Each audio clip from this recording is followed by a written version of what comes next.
As I sit down to start my workday, I feel the weight of everything I need to get done bearing down on me. I make a cup of coffee, hoping it'll give me the energy I need to power through my to-do list. But instead of making me feel energized, the coffee only makes my anxiety worse. And then it hits me. Maybe coffee isn't actually helping me like I thought it would. Could it actually be making my anxiety worse? Time to do some research, and here's what I found. Anxiety disorders affect 31% of American adults, according to the National Institute of Mental Health. And if you're one of the 85% of Americans who have coffee every day, chances are your caffeine habit could be making your anxiety worse. A 2008 study found that caffeine blocks adenosine receptors in the brain.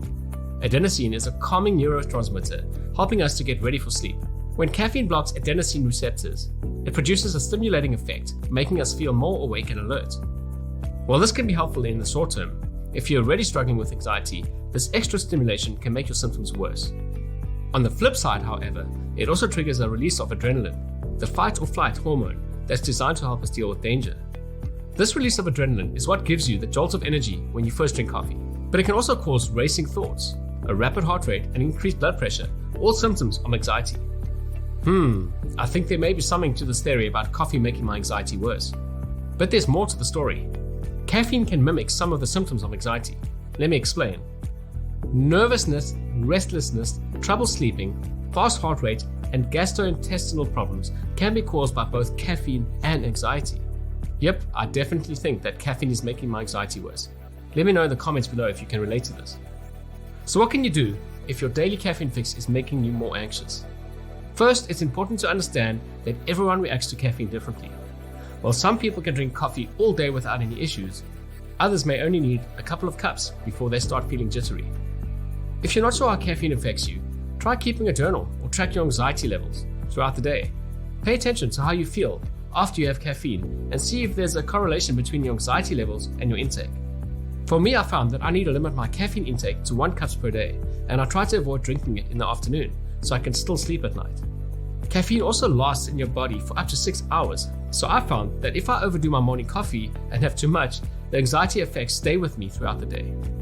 If you find that caffeine does make your anxiety worse, there are a few things you could do to help lessen the impact. Limit your intake. If you're someone who feels anxious after just 1 cup of coffee, try cutting back to half a cup or switch to decaf. Drink it earlier in the day. Caffeine can stay in your system for up to 6 hours, so if you're sensitive to its effects, it's best to drink it early in the day. You'll probably sleep better, which will help you cope better with the anxiety issues you may have. Avoid caffeine before bed. Drinking caffeine before bed can make it harder to fall asleep, which can in turn make anxiety worse. If you're having trouble sleeping, try avoiding caffeine in the evening altogether. Try alternative beverages. If you're not ready to give up your daily coffee fix, try switching to tea. Green tea and herbal teas are lower in caffeine than coffee, and some variants can even have calming effects. Why not try our 30-day leaving caffeine challenge and see if your symptoms get better? You may just find your anxiety levels go way down. Go to leavingcaffeine.com and see if you're up for the challenge. Making these small changes can help you feel more in control of your anxiety and may even help you reduce your overall intake of caffeine. Ever wonder about some of the other effects caffeine may be causing and how quitting caffeine may help? You'll see a lot of other benefits of quitting caffeine. Seriously, check these other benefits here.